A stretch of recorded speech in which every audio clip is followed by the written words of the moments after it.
Olá pessoal, tudo bem?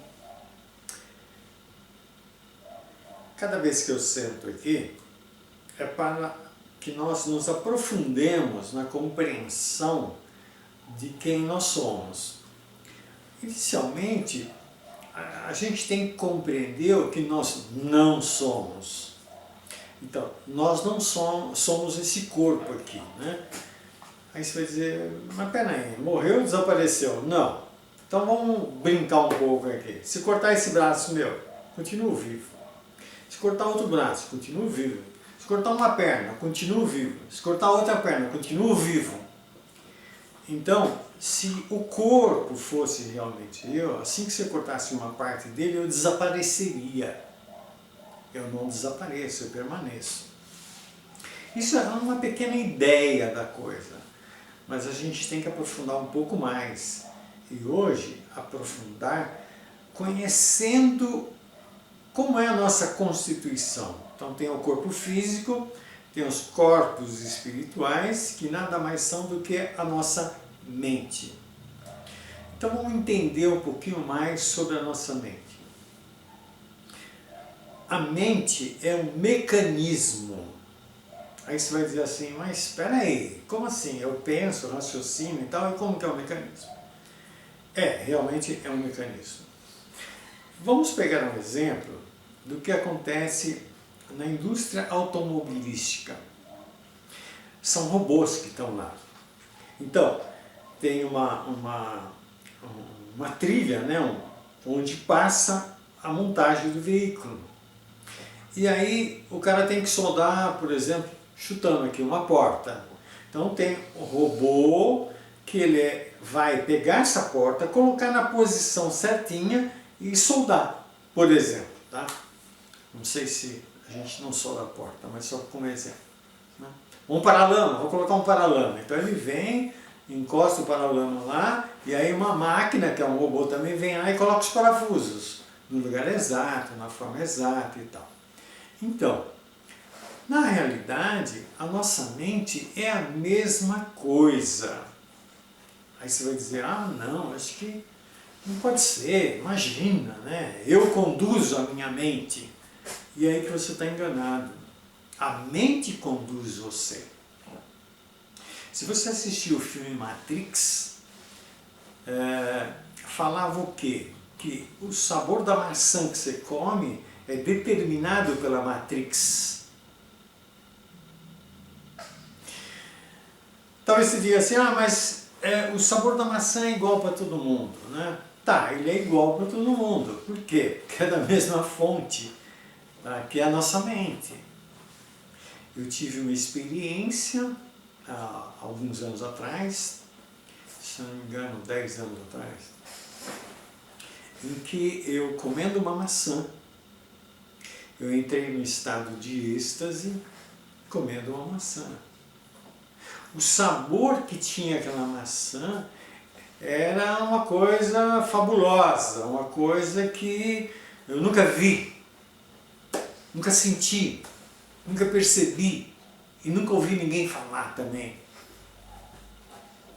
Será que se nós não formos dominados pela nossa mente, a gente de repente começa a sentir outros sabores que normalmente nós não percebemos, não sentimos?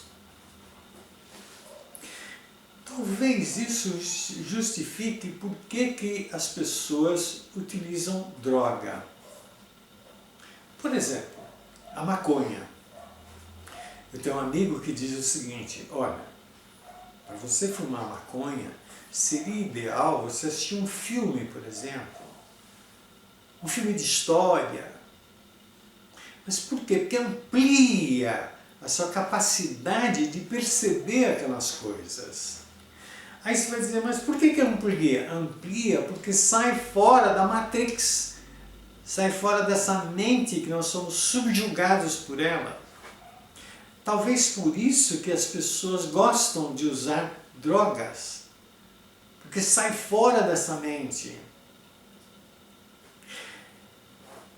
Se você for pesquisar isso, tem um livro que fala sobre isso, um livro de 30, 40 anos atrás, acho que até mais, né? Em que ele conta, nesse livro, que ele tinha ingerido uma droga para pesquisa e ele estava olhando uma cadeira. Uma cadeira.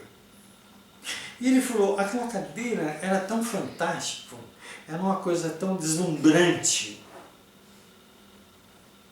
que ele falou assim, meu Deus do céu, o nosso cérebro bloqueia para que a gente não veja a realidade.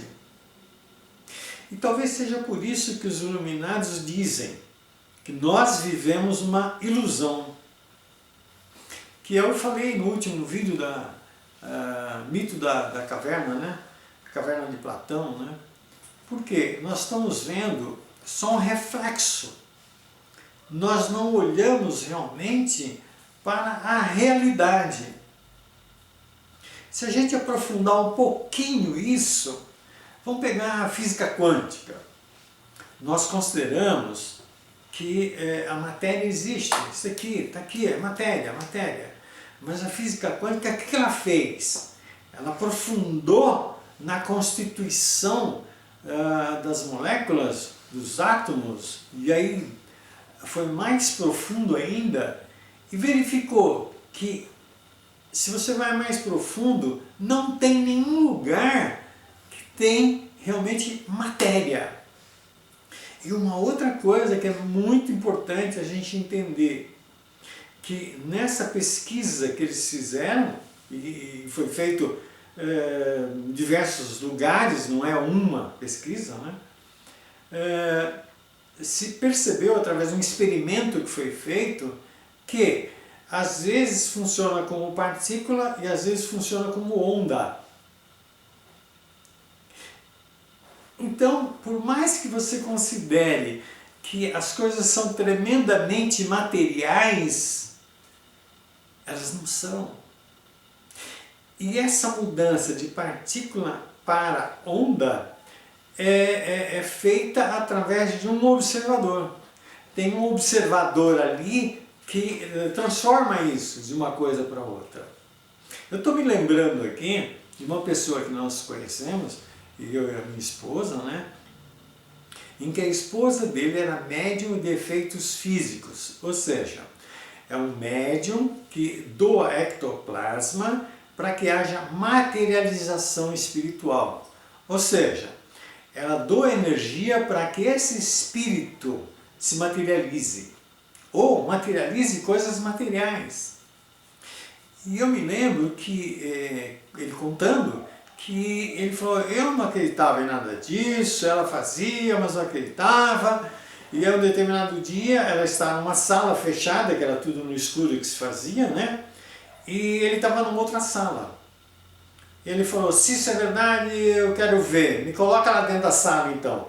Só que estava fechada, não podia entrar, porque não podia ter luz. E de repente ele toma consciência, que ele olha e fala assim, mas está tudo escuro aqui e tal. Ele estava dentro da sala. Agora me responde, como que é que ele, com o corpo físico, passou através de uma parede? Por isso que eu acabei de falar. Você pode ser uma partícula, ou você pode ser uma onda. Uma onda, uma onda. No fundo, a iluminação é quando você deixa de ser partícula e se torna uma onda.